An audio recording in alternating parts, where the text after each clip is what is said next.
சித்தர் பூமி. ஜோதிடத்தின் பரிணாம வளர்ச்சி ஏஎல்பி ஜோதிடம். இதை படிங்க, உங்க வாழ்க்கை உங்க கையில. அதுக்கு அடுத்த சக்தி யாரு அப்படின்னு பார்த்தீங்கன்னா காலராத்திரின்னு சொல்லப்படுகின்ற சக்தி.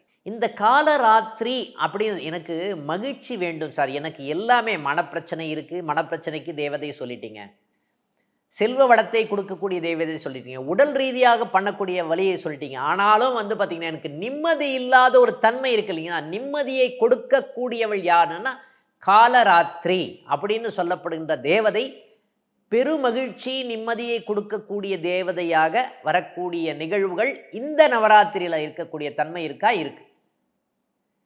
ஓகேங்களா? இந்த காலராத்திரின்னு சொல்லப்படுகின்ற இந்த தேவதையை வணங்கினால் இன்றைக்கு இருக்கக்கூடிய டெக்னாலஜி வேர்ல்டில் பார்த்தீங்கன்னா நிறைய பிரச்சனைகள் என்னதான் இருந்தாலும் எல்லாமே இருக்கும், கார் இருக்கும், பங்களா இருக்கும், ஓகேங்களா, கூப்பிட்றதுக்கு ஆள் இருப்பாங்க, ஓகேங்களா, இந்த மாதிரி நிகழ்வுகள்லாம் இருக்கும். ஆனாலும் ஒரு மனப்பிரச்சனை இருக்கும், மன நிம்மதி இல்லாத ஒரு சுச்சுவேஷன் இருக்கும். அப்போ இதை போக்குபவள் யார்? காலராத்திரின்னு சொல்லப்படுகின்ற இந்த தேவதை தான் பார்த்தீங்கன்னா இதை போக்கக்கூடியவள்னு சொல்லலாம். ஓகேங்களா? இந்த தேவதை வழிபாடு அப்படின்னு சொல்லப்படுகின்ற நிகழ்வுகள் பார்த்தீங்கன்னா பெரிய மகிழ்ச்சி, ப்ரமோஷன் சம்பந்தப்பட்ட விஷயங்கள் எல்லாமே கொடுக்கக்கூடியவள் தான் இந்த காலராத்திரின்னு சொல்லப்படுகின்ற இந்த தேவதைன்னு சொல்லலாம். ஓகேங்களா? எல்லா விதமான மகிழ்ச்சியை கொடுப்பவள் அப்படின்னு அர்த்தம். எல்லா பாவங்களையும் போக்கக்கூடிய தெய்வம் ஒருத்தர் இருப்பார். சார் எனக்கு நான் அங்கே போகிறேன், இங்கே போகிறேன், அந்த ஹோமம் பண்ணுறேன், இந்த ஹோமம் பண்ணுறேன், எல்லா ஹோமங்கள் பண்ணுறோம், ஏதோ ஒரு பிரச்சனை இருந்துக்கிட்டே இருக்குது சார் லைஃப்பில். ஒன்று கடன் இருக்குது, நோய் இருக்குது, எல்லா பிரச்சனைகளும் இருக்கக்கூடிய தன்மை இருக்குது. நான் என்னதான் சார் நம்ம பண்ணுறது, என்ன பண்ணால் இந்த பிரச்சனைகள் எல்லாமே ஒழியும்னு தெரியல, ஏதோ ஒரு பிரச்சனை இல்லாமல் ஓடிக்கிட்டே இருக்கோம் லைஃப்பில். ஓடிக்கிட்டே இருந்தால் கூட பிரச்சனை ஏதாவது சொல்யூஷன் இருக்கா? இல்லை. ஒருத்தர்கிட்ட பணம் இருக்குது அப்படின்னு சொல்லும்போது அவங்களுக்கு பணம் நிறைய இருக்குது சார், எனக்கு உடல் ரீதியாக பிரச்சனை இருக்கக்கூடிய தன்மை இருக்குது சார்.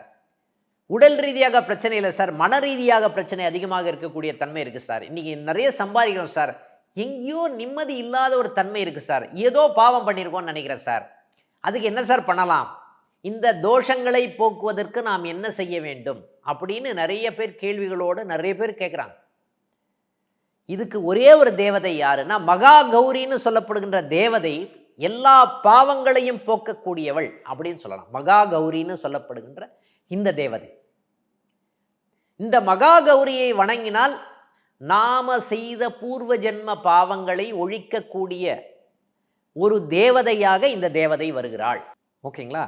இந்த மகா கௌரின்னு சொல்லப்படுகின்ற இந்த விஷயத்தை நம்ம என்ன பண்ணணும்னு பார்த்தீங்கன்னா விடாமல் பிடிச்சிக்கணும். அதுதான் ரொம்ப முக்கியமான ஒரு நிகழ்வாக கருதப்படுகிறது. ஓகேங்களா? இந்த தெய்வத்தை வணங்கினாலே பார்த்திங்கன்னா எல்லா விதமான தோஷங்கள், எல்லா விதமான பிரச்சனைகள், என்ன தோஷம் இருந்தாலும் நம்ம வீட்டில் யாராவது ஒருத்தருக்கு ஏதாவது பிரச்சனை இருக்கும், அது எல்லா விதமான பிரச்சனையும் போக்கக்கூடியவள் தான் இந்த தேவதைன்னு சொல்லலாம். இந்த மாணவர்களுக்கு என்ன சித்திதாத்ரின்னு சொல்லப்படுகின்ற இந்த சக்தி இருக்காங்க இல்லையா, மல்டிபிள் டேலண்டட் அப்படின்ற ஒரு விஷயம் வேணுமா? இன்னைக்கு வேணும். நிறைய பிரச்சனைகள் இருந்தாலும் அதை எதிர்கொண்டு வெற்றி பெறுவதற்கு உண்டான தேவதை தான் இந்த சித்திதாத்ரின்னு சொல்லப்படுகின்ற இந்த தேவதைன்னு சொல்லலாம். ஓகேங்களா? இந்த சக்தி பார்த்திங்கன்னா இந்த நவதுர்காயிலேயே பார்த்திங்கன்னா மிகவும் உன்னதமான ஒரு சக்தி அப்படின்னு சொல்லப்படுகின்ற நிகழ்வு இருக்குது. ஓகேங்களா? ஏன் அப்படின்னு சொன்னால் இந்த சித்திதாத்ரின்னு சொல்லப்படுகின்ற இந்த சக்தி தான் பார்த்திங்கன்னா மல்டிப்புல்லான ஒரு டேலண்ட்டை கொடுக்கக்கூடியவள், எல்லா விதமான சக்தியையும் எல்லா விதமான ஞானத்தையும் எல்லா விதமான அறிவையும் கொடுக்கக்கூடியவள், எல்லா விதமான பிரச்சனைகளும் நிவர்த்தி செய்வதற்கு உண்டான தன்மை இந்த சித்திதாத்ரின்னு சொல்லப்படுகின்ற இந்த சக்திக்கு இருக்குது அப்படின்னு சொல்லலாம். ஓகேங்களா? அதுதாங்க அதுதான் இந்த நவராத்திரி. எல்லாமே 9 விதமான தத்துவங்கள், 3 விதமான தத்துவங்கள், 108 நட்சத்திர பாதங்கள், 108 தத்துவங்கள், எல்லாத்துலேயுமே ஒரு கண்டென்ட் இருக்குது. காரணம் என்னன்னா ஒவ்வொரு விஷயத்திற்கும் ஒரு காரகம் இருக்குது, ஒவ்வொரு விஷயத்துக்கும் ஒரு தத்துவம் இருக்குது. ஒரு ராசி கட்டத்தில் பார்த்திங்கன்னா 3 நட்சத்திரங்கள் இருக்குதுன்னு சொல்கிறோம் இல்லையா. முக்கியமாக இந்த கன்னியா ராசின்னு சொல்லப்படுகின்ற இந்த இடத்துல பார்த்திங்கன்னா இன்றைக்கி எல்லா விதமான சக்தியும் கொடுக்கக்கூடியவள் யார் அப்படின்னு பார்த்திங்கன்னா இந்த காலகட்டத்தை பாலா திரிபுர சுந்தரின்னு சொல்லப்படுகின்ற அந்த சக்தி. ஓகேங்களா? இந்த சக்தியை வணங்கினால், அதுதான் இந்த பாலா திரிபுர சுந்தரின்னு சொல்லப்படுகின்ற இந்த யாருன்னா இங்கே இருக்கக்கூடியவர்கள், சென்னை பக்கத்தில் இருக்கக்கூடியவர்கள் நெமிலியில் இருக்கக்கூடிய பாலா திரிபுர சுந்தரியை வணங்கினால் மேன்மை தரக்கூடிய தன்மை இருக்குமா? இருக்கும். அதே மாதிரி கன்னியாகுமரின்னு, ஏன்னா கன்னி ராசியில் இருக்கக்கூடிய குமரியே கன்னியாகுமரி தான். அந்த கன்னியாகுமரி அப்படின்னு சொல்லப்படுகின்ற அந்த சக்தி வழிபாடு அப்படின்னு ஒரு நிகழ்வு வந்து பார்த்திங்கன்னா ஒரு பெரிய வரப்பிரசாதம்னு சொல்லலாம். ஓகேங்களா? அந்த பக்கம் இருக்கிறவங்க கண்டிப்பாக கன்னியாகுமரி தேவதை அப்படின்னு சொல்லப்படுகின்ற அந்த சக்தி வழிபாடு, அப்படி அந்த சக்தியை போய் வணங்கினாலே கன்னியாகுமரியை வணங்கினாலே பார்த்திங்கன்னா பெரிய ஒரு மகிழ்ச்சியான ஒரு நிகழ்வுகள் நடப்பதற்கும், எல்லா விதமான தோஷங்களை போக்குவதற்கு உண்டான தன்மையும், எல்லா விதமான சக்தியையும் கொடுப்பதற்கு உண்டான தன்மையும் அந்த கன்னியாகுமரி உடைய சக்தி உங்களுக்கு அருள்பாலித்து கொண்டிருக்கிறார் அப்படின்னு சொல்லலாம்.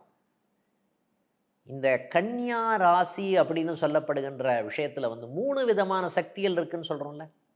அங்கே என்ன நட்சத்திரம் இருக்குது பாருங்கள். உத்தர நட்சத்திரம், அஸ்த நட்சத்திரம், சித்திரை நட்சத்திரம். மகாலட்சுமியினுடைய நட்சத்திரம், சரஸ்வதியினுடைய நட்சத்திரம். ஓகேங்களா? தூய்மையானவள் சரஸ்வதின்னு சொல்கிறோம். வெள்ளை நிறத்தவள் சரஸ்வதின்னு சொல்கிறோம். முக்கியமாக அந்த வெள்ளை நிறத்தவள் சரஸ்வதின்னு அஸ்த நட்சத்திரம் அங்கே இருக்குது. மகாலட்சுமின்னு சொல்லப்படுகின்ற உத்தர நட்சத்திரம் அங்கே இருக்குது. துர்கைன்னு சொல்லப்படுகின்ற சித்திரை நட்சத்திரம் அங்கே இருக்குது.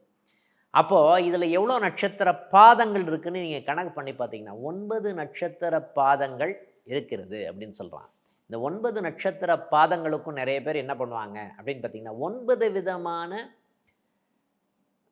முக்கியமாக நார்த்துலலாம் பார்த்திங்கன்னா 3 நாட்கள் என்ன பண்ணுவாங்க, கோதுமையிலான உணவுகள் செய்வாங்க. 3 நாட்கள் பார்த்திங்கன்னா முக்கியமாக அந்த பச்சை பயிறுன்னு சொல்லப்படுகின்ற தானியங்களை வைத்து சுண்டல் செய்வார்கள். லாஸ்ட்டு 3 நாட்கள் துவரம்பருப்பு சம்பந்தப்பட்ட விஷயத்தை அதிகமாக யூஸ் பண்ணி அது சம்பந்தப்பட்ட நைவேத்தியங்களை வைத்து படைப்பார்கள்னு சொல்லலாம். இதுதான் நவதுர்க்கையினுடைய மகிமைகள் அப்படின்னு சொல்லப்படுகின்ற நிகழ்வுகள் இங்கே இருக்கா? இருக்குது. இந்த 9 விதமான ராத்திரிகளையும் போக்கக்கூடிய ஒரு தன்மை அப்படின்ற ஒரு விஷயம் இந்த நவதுர்கா அப்படின்னு சொல்லப்படுகின்ற இந்த மகா கௌரிக்கு இருக்கா அப்படின்னா இருக்குன்னு சொல்லலாம். அப்போது இதுக்கு என்ன சார் சூட்சமமான மந்திரம்னு சொன்னீங்களே சார், என்ன மந்திரம் சொன்னால் பார்த்திங்கன்னா இந்த 9 நாட்களாக இருந்தாலும் சரி, முக்கியமாக இந்த 9 நாட்களும் வணங்க வேண்டி இந்த மூல மந்திரத்தை ஜபம் செய்தாலே ஒரு புண்ணியம்னு சொல்லலாம். அதே மாதிரி இந்த 9 விதமான மந்திரங்களை, 9 விதமான தன்மைகளை ஒருங்கிணைக்கக்கூடிய ஒரே மந்திரம் ஒன்று இருக்குது. ஓகேங்களா? இப்போ இவ்வளோ தூரம் சொன்னால் இல்லைங்களா, எல்லா சக்திகளையும் இணைக்கக்கூடிய ஒரு மந்திரம் ஓகேங்களா இருக்குது. இதுக்கு 2-3 மந்திரங்கள் நான் சொல்கிறேன். நான் அந்த மந்திரத்தில் உங்களுக்கு எது எளிமையாக இருக்கிறதோ அந்த மந்திரத்தை நீங்கள் ஜபம் செய்தாலே பார்த்திங்கன்னா உங்களுக்கு எல்லா விதமான சக்திகளும் உங்களுக்கு இந்த சக்திகள் அருள்பாலிப்பார்கள் அப்படின்னு சொல்லலாம். இந்த முக்கியமான மந்திரம் என்ன அப்படின்னு பார்த்திங்கன்னா, எப்பவுமே பிரணவ மந்திரம் முக்கியமான மந்திரம். ஓகேங்களா? இந்த பிரணவத்தில் தான் எல்லாமே ஓம்னு சொல்லப்படுகின்ற இந்த பிரணவம் தான் முக்கியம். ஏன்னா உங்களுக்காக அந்த ஓமை கூட நான் அழுத்தி சொல்கிறேன். காரணம் என்னென்னா, ஓம்ன்றதை நீங்கள் உச்சாடனமே பண்ணக்கூடாது. ஆக்சுவலாக ஓம்னா ம்னு தான் சொல்லணும். அகார உகார மகாரம் தான் ஓம்னு சொல்கிறோம். அது எங்கேருந்து ஸ்டார்ட் ஆகுதுன்னு நாபிக் கமலத்துலேருந்து ஸ்டார்ட் ஆகுது. அந்த நீங்கள் காயத்ரி மந்திரம் எடுத்தால் கூட பார்த்திங்கன்னா ஓம் புவர்பு வசுவஹான்னு சொல்லுவோம். ஓம்ன்றதை பார்த்திங்கன்னா மனசுக்குள்ளேயே சொல்லணும். ஓகேங்களா? அந்த மந்திரத்தை, பிரணவ மந்திரத்தை சொல்லவே கூடாது. அந்தளவுக்கு சீக்ரெட்டான ஒரு மந்திரம் அது. ஓகேங்களா? உங்களுக்காக அந்த மந்திரத்தை நான் ஓப்பனாக ஓம்ன்ற விஷயத்தை சொல்கிறேன் நான். ஓகேங்களா? அந்த ஓமை மட்டும் எல்லா மந்திரங்களும் எந்த மந்திரம் படித்தாலும் சரி, ஓம்னு சொல்லப்படுகின்ற அந்த விஷயத்தை மட்டும் நம்ம உச்சாடனம் பண்ணும் பொழுது மனசுக்குள்ளேயே சொல்லிக்கணும். ஓம் அப்படின்ற ஒரு விஷயத்த மனசுக்குள்ளேயே சொல்லணும் அப்படின்னு சொல்லணும். மனசுக்குள்ளே சொல்லணும் அந்த ஓம்ன்ற விஷயத்த. ஓகேங்களா? ஐம் அப்படின்னு சொன்னால், ஐம் யாரை குறிக்கும்னா சரஸ்வதியை குறிக்கக்கூடிய ஒரு மந்திரம். 3 தேவதைகள்னு சொன்னேன் இல்லையா? ஐம்னா சரஸ்வதி. ஓகேங்களா? ஹிரீம் அப்படின்னு சொன்னால் லக்ஷ்மி, மகாலட்சுமியை உச்சாடம் பண்ணக்கூடிய மந்திரமே ஹ்ரீம். ஓகேங்களா? ஓம் ஹைம் ஹ்ரீம். க்ளீம்னு சொல்லப்படுகின்றது வந்து பார்த்திங்கன்னா துர்கை, மகா காளின்னு சொல்லப்படுகின்ற துர்கை. ஓகேங்களா? இன்னொரு ஸ்வரூபம் தான் மகா காளி. துர்கையினுடைய இன்னொரு ஸ்வரூபம் தான் மகா காளி. அப்போ எல்லா விஷயத்தையும் அழித்து போக்கக்கூடியவள் தான் வந்து பார்த்திங்கன்னா க்ளீம்னு சொல்லப்படுகின்ற அந்த சக்தின்னு சொல்லப்படுகின்ற அந்த மந்திரம். ஓகேங்களா? அந்த துர்கைன்னு சொல்லப்படுகின்ற அந்த மகா காளின்னு சொல்லப்படுகின்ற அந்த துர்கை வழிபாடு அப்படின்னு சொல்லப்படுகின்ற நிகழ்வே க்ளீம் தான். ஓகேங்களா? எல்லா விஷயங்களும் அழிக்கக்கூடியவன் அர்த்தம். அதாவது ஒருத்தன் ஒரு பிஸ்னஸ் பண்ணுறான் அப்படின்னு சொன்னான், இல்லை வேலைக்கு போனான் அப்படின்னு சொன்னான், முக்கியமாக அந்த விஷயம் வந்து பார்த்திங்கன்னா அதற்காக தான் நான் பிறந்திருக்கிறேன். அதுதான் பிரணவ மந்திரம்னு சொல்லப்படுகின்ற அகார உகார மகாரம்னு சொல்லப்படுகின்ற அந்த மந்திரம்னு சொல்லலாம். இந்த ஆ உ அகார உகார மகாரம்னு சொல்கிறோம் இல்லைங்களா, இது ஆ அப்படின்னு சொல்லப்படுகின்ற அகர முதல எழுத்தெல்லாம் ஆதி பகவன் முதற்றே உலகுன்னு சொல்கிறோம்ல, அந்த பிரபஞ்ச சக்தின்னு சொல்லப்படுகின்ற அந்த மூல பிரகிருத்தின்னு சொல்லப்படுகின்ற அந்த ஆதி பகவன் இருக்கார் இல்லையா, ஓகேங்களா, ஆதி அப்படின்னு சொல்லப்படுகின்ற அந்த கடவுள் தான் வந்து பார்த்திங்கன்னா அகாரம்னு சொல்லலாம். இந்த மகாரம் சொல்லப்படுகின்ற விஷயம் வந்து ஜீவாத்மான்னு சொல்லப்படுகின்ற இந்த தத்துவம். அகார மகாரம் பார்த்தோம். உகாரம் இதை இணைக்கக்கூடிய தன்மை இருக்கு இல்லையா, அந்த பரமாத்மாவை இணைக்கக்கூடிய ஒரு தன்மை இந்த உகாரத்துக்கு இருக்குன்னு சொல்ல, அதுதான் ஆ உ இம். அந்த ஊன்னு சொல்லப்படுகின்ற அந்த விஷயம்தான் நம்முடைய வினைகள், நாம் எடுக்கக்கூடிய முயற்சிகள் எல்லாமே வந்து பார்த்திங்கன்னா கடவுளுக்காக நீங்கள் முயற்சி பண்ணலாம். நம்ம வந்து என்ன சொல்லுவோம்னா அஸ்ட்ராலஜர்ஸ் எல்லாருமே, சார் நீங்கள் வேலைக்கு மட்டும் தயவுசெய்து முயற்சி பண்ணாதீங்க சார், மற்ற எல்லா விஷயத்துக்கும் முயற்சி பண்ணுங்க அப்படின்னு சொல்லுவோம். வேலைக்கு மட்டும் என்ன பண்ணணும், அப்ளிகேஷன் மட்டும் போடணும்னு சொல்லுவோம். நம்ம அட்சய லக்ன பத்தியத்தில் என்ன சொல்லுவோம், வேலைக்கு மட்டும் அப்ளிகேஷன் மட்டும் போடுங்க, உங்களுக்கு வர வேண்டிய விஷயங்கள் வரும், அது வரைக்கும் வெயிட் பண்ணுங்க, தயவுசெய்து முயற்சிகள் அதுக்காக பண்ண வேண்டாம்னு சொல்லுவோம். ஓகேங்களா? ஆனால் நம்மளுடைய இஷ்ட தெய்வம், குலதெய்வம், இந்த மாதிரி தேவதை வழிபாடு அப்படின்னு ஒரு நிகழ்வு வரும்போது கண்டிப்பாக முயற்சிகள் நாம் செய்ய வேண்டும். அதற்காக தான் நம்ம பிறந்திருக்கிறோம் அப்படின்னு அர்த்தம். நாம் உடல் வந்து இங்கே பிறத்துறதுக்கு காரணம் அந்த அறிவுன்னு சொல்லப்படுகின்ற விஷயம் நமக்கு வந்தது காரணம் வந்து எதுக்குன்னா, இந்த ஞானம் சம்பந்தப்பட்ட விஷயத்தை அடைவதற்காக தான் இந்த அறிவே பிறந்திருக்கிறது அப்படின்னு சொல்லலாம். ஏதோ ஒரு இந்த 2 விஷயத்தை கொடுத்துருக்கான் ஆண்டவன். இந்த ஆத்மான்ற ஒரு விஷயத்தை கொடுத்துட்டு என்ன பண்ணுறான், அந்த உடலையும் கொடுத்துட்டான். ஓகேங்களா? அதுக்கு ஒரு அறிவையும் கொடுத்து வச்சிருக்கான். இந்த அறிவு எதற்காக அப்படின்னு சொன்னால், நாம் செய்கின்ற வினைகளின் மூலமாக இந்த பாவ புண்ணியங்களை போக்கக்கூடிய தன்மை இந்த அறிவுக்கு வர வேண்டும். அப்போ 3ம் இணைக்கக்கூடிய சங்கமம் தான் வந்து அகார உகார மகாரம்னு சொல்லப்படுகின்ற இந்த நிகழ்வுகள் இருக்கா அப்படின்னா இருக்குன்னு சொல்லலாம். ஓகேங்களா? அதனால்தான் அந்த ஓம்னு சொல்லப்படுகின்ற அந்த ஓமுக்கே இவ்வளோ டெஃபினேஷன் கொடுக்க வேண்டியிருக்கு. அந்த ஓம்னு சொல்லப்படுகின்ற விஷயமே வந்து பார்த்திங்கன்னா நாபிக் கமலத்தில் இந்த தொப்புள்லேருந்து வரக்கூடிய தன்மை, அதை மட்டும் சைலண்ட்டாக சொல்லணும். ஐம்னு சொல்லப்படுகின்ற இந்த சரஸ்வதி. ஓகேங்களா? ஐம் சொன்னால் சார், சரஸ்வதின்னு சொன்னால் கல்விக்கு தான் மட்டும்தானே சார் கடவுள், நம்ம கல்வியெல்லாம் முடிச்சிட்டோமே சார்.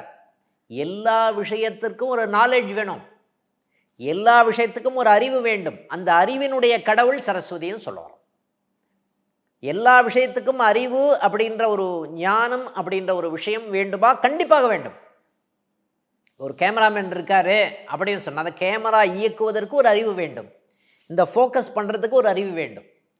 ஓகேங்களா? கேமரா செட் பண்ணுறதுக்கு அறிவு வேண்டும். இந்த கேமரா ரெடி பண்ணுறாங்க பார்த்தீங்களா, மேனுஃபேக்சரிங் பண்ணுறாங்க பார்த்தீங்களா, அதுக்கு ஒரு அறிவு வேண்டும்.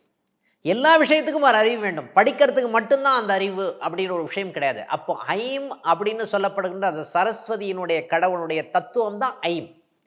ஓகேங்களா? ஹ்ரீம்னு சொன்னால் லக்ஷ்மி. அந்த அறிவை வைத்துக்கொண்டு நீங்கள் என்ன செய்ய போகிறீர்கள்? ஓகேங்களா? அறிவை வைத்துக்கொண்டு ஹ்ரீம்னு சொல்லப்படுகின்ற லக்ஷ்மியை உருவாக்கப் போகிறோம். இந்த அறிவு இருந்தால் தான் லக்ஷ்மி வரும். அதனால தான் நம்ம என்ன சொல்லிட்டு இருக்கோம் அப்படின்னு பார்த்தீங்கன்னா, அஸ்ட்ராலஜியில் உங்கள் அறிவை மட்டும் நீங்கள் பெருக்கி கொண்டாலே போதும், ஆட்டோமேட்டிக்காக உங்களுக்கு பணம் சம்பந்தப்பட்ட விஷயங்கள் உங்களை தேடி வரும்னு சொல்கிறோம். நாலேஜை இம்ப்ரூவ் பண்ணிட்டீங்கன்னா உங்களுக்கு பணம் தேடி வரும். சில பேர் பணத்து பின்னாடியே ஓடிட்டு இருப்பான், பணம் அது பாட்டு போயிட்டே இருக்கும், நம்ம அதை பிடிக்க முடியாது, கடன் தான் வரும். ஓகேங்களா? அப்போ என்ன பண்ணணும் அப்படின்னு பார்த்தீங்கன்னா, நீங்கள் அதை துரத்தக்கூடாது. உங்கள் நாலெட்ஜை மட்டும் இன்க்ரீஸ் பண்ணீங்க அப்படின்னு சொன்னாவே உங்களுக்கு வந்து பார்த்தீங்கன்னா, பணம் உங்களை தேடி வரும். நீங்கள் ஒரு நல்ல ப்ராஜெக்ட் பண்ணுறீங்க, அதை வந்து பப்ளிஷ் பண்ணுறீங்க அப்படின்னு வச்சுக்கோங்களேன். கோடிங்கில் நல்ல கோடிங் பண்ணுறீங்க, அதை பப்ளிஷ் பண்ணுறீங்க. பப்ளிஷ் பண்ண உடனே உங்களை தேடி வந்து எங்கேயோ இருந்து உங்களை தேடி வந்து பார்த்தீங்கன்னா போஸ்டிங் கொடுப்பாங்க பெரிய பெரிய கம்பெனிஸ்லாம். அந்த மாதிரி தான் நிறைய பேர் போயிருக்காங்க. ஓகேங்களா? பரவாயில்லையே, இந்த அளவுக்கு நாலேஜ் பண்ணியிருக்கீங்களே, பல லட்சங்கள் சம்பளம் அவங்களுக்கு. எதற்காக அப்படின்னா, உங்களுடைய ஞானத்தை வளர்த்து கொண்டீர்கள் என்றால், உங்களுடைய அறிவை வளர்த்து கொண்டால் உங்களை தேடி பணம் வரும். ஹ்ரீம்னு சொல்லப்படுகின்ற அந்த கடவுளே வந்து பார்த்தீங்கன்னா, இந்த மகாலட்சுமின்னு சொல்லப்படுகின்ற கடவுள். இதெல்லாம் எதிர்த்து போராடணும் அப்படின்னு சொன்னால், இந்த காம்படிஷன்னு சொல்லப்படுகின்ற விஷயம் இருக்கா? இருக்குது. ஓகேங்களா? இது சாதாரணமாக வந்துருமா என்ன? சாதாரணமாக வராது. இதெல்லாம் எதிர்த்து போராடி நமக்கு ஜெயிக்கக்கூடிய தன்மையை கொடுப்பவள் தான் க்ளீம்னு சொல்லப்படுகின்ற சக்தி. ஓம் ஹைம் ஹ்ரீம் க்ளீம் நமஹ அப்படின்னு சொல்லப்படுகின்ற அந்த மந்திரம் சொன்னாவே, ஓம் ஐம் ஹ்ரீம் க்ளீம் நமஹ அப்படின்னு சொல்லப்படுகின்ற அந்த விஷயத்தை சொன்னாவே வந்து பார்த்திங்கன்னா, உங்களை தேடி வந்து பார்த்திங்கன்னா உங்களுடைய பணம் வந்து வரக்கூடிய தன்மை, உங்களை தேடி வெற்றி வரக்கூடிய தன்மை, நோய் நொடிகள் இல்லாத ஒரு தன்மை, சுகபோகங்கள் அதிகமாக இருக்கக்கூடிய ஒரு தன்மை. ஓகேங்களா? எனக்கு தீர்க்க முடியாத பிரச்சனை இருக்குது, தீர்க்க முடியாத கடன்கள் சம்பந்தப்பட்ட நிகழ்வுகள் இருக்குது, அதெல்லாம் போக்கக்கூடிய தன்மை. முக்கியமாக எல்லா விஷயமும் சாதிக்கக்கூடிய தன்மை எங்கே இருக்குன்னா, விஜயதசமின்னு சொல்லப்படுகிற அந்த கடவுள் அங்கே இருக்காங்க. விஜயதசமி அன்னைக்கு வெற்றி பெறக்கூடிய தன்மை, வெற்றி படக்கூடிய நாள்னு அர்த்தம். ஓகேங்களா? அப்போது இந்த நாளில் வந்து நீங்கள் என்ன பண்ணணும் அப்படின்னு பார்த்தீங்கன்னா, இந்த மந்திர உச்சாடனம்னு சொல்ல, இந்த மந்திரம் சொன்ன பார்த்தீங்களா, அந்த மந்திரத்தை நிறைய ஜபம் பண்ணும்போது நிறைய வந்து பார்த்திங்கன்னா நிறைய அதை வந்து ஆத்மார்த்தமாக இதை பண்ணும்போது உங்களுக்கே தெரியாமல் உங்களை ஒரு ஈர்ப்பு வந்து இருக்கும். ஒரு ஈர்ப்பு இருக்கும். உங்களை தேடி வந்து நிறைய பேர் வருவதற்குண்டான தன்மை. ஓகேங்களா? உங்களை தேடி வந்து நிறைய பேர் வந்து வரக்கூடிய தன்மை, உங்களுடைய துஷ்ட சக்திகளை போக்க. ஏன்னா துர்கா அப்படின்னு சொல்லக்கூடிய உங்களை காப்பவள் தான் துர்கா. அப்போ துஷ்ட சக்திகள் விலகக்கூடிய தன்மை எல்லாமே இந்த மந்திரத்தில் இருக்கா அப்படின்னா இருக்குன்னு சொல்லலாம். அதனால்தான் இந்த 3 சக்திகள் இந்த துர்காவை விட பவர்ஃபுல்லான ஒரு தெய்வம் கிடையவே கிடையாதுன்னு சொல்லலாம். ஓகேங்களா? முக்கியமாக காத்யாயனாய வித்மஹே கன்யகுமாரி தீமஹே தன்னோ துர்கி பிரஜோதயாத் அப்படின்னு சொல்லப்படுகின்ற மந்திரமும் உங்களால் எந்த மந்திரம் உங்களால் வந்து சொல்ல முடியும்னு பாருங்கள். அதில் முக்கியமான இந்த மந்திரம் வந்து பார்த்திங்கன்னா, நான் முதல்ல சொன்ன ஓம் ஹைம் ஹ்ரீம் க்ளீம் நமஹ அப்படின்னு சொன்னாவே அதில் எல்லா மந்திரமும் அடங்கக்கூடிய தன்மை இருக்கா? இருக்குது. நல்ல சார், துர்கை மந்திரம் மட்டும் நான் சொல்கிறேன் சார், இந்த மூல மந்திரத்தை சொல்லலாமா? தாராளமாக சொல்லலாம். ஓகேங்களா? இதே மாதிரி நிறைய தகவல்கள், நிறைய விஷயங்கள் பொதிஞ்சிருக்கு. உங்களுக்கு என்ன தகவல் வேணும் அப்படின்ற விஷயத்தை நீங்கள் கீழே வந்து பதிவு பண்ணுங்கள். உங்களுக்கு தேவையான தகவல்கள், உங்களுடைய ஜாதகம் சம்பந்தப்பட்ட கேள்விகள், அதற்கும் வந்து பாவங்களை போக்கக்கூடிய தன்மைக்கும் சம்பந்தம் இருக்கா? இருக்குது. எப்படி சார் இதிலேருந்து நான் வெளியே போகிறது? எல்லாத்துக்குமே தன்மைகள் இருக்குதுன்னு சொல்லலாம். இந்த நிகழ்வுகள் வந்து பார்த்திங்கன்னா இதோட முடிய போகிறதில்ல. இதை பற்றி நிறைய பேசுவோம். வாய்ப்பு கொடுத்த பொதுவுடைமூர்த்தி சாருக்கு நன்றின்னு சொல்லணும். காரணம் என்ன அப்படின்னா, இந்த மீடியா இல்லைன்னா உங்களெல்லாம் அப்ரோச் பண்ண முடியாது. ஓகேங்களா? இந்த ஞானம் கல்வி எங்கேருந்து வருகிறது அப்படின்னு சொல்லப்படுகின்ற நிகழ்வுகள் யார் மூலமாவது வரணும் இல்லையா? உங்களால் முடிஞ்சது அப்படின்னு சொன்னால், உங்களுக்கு தேவைன்னு நீங்கள் ஃபீல் பண்ணீங்க அப்படின்னு சொன்னால், அஸ்ட்ராலஜி ஏஎல்பி அஸ்ட்ராலஜி வந்து படிங்க.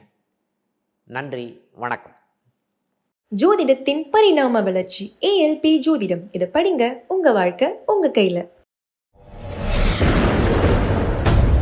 சித்தர் பூமி.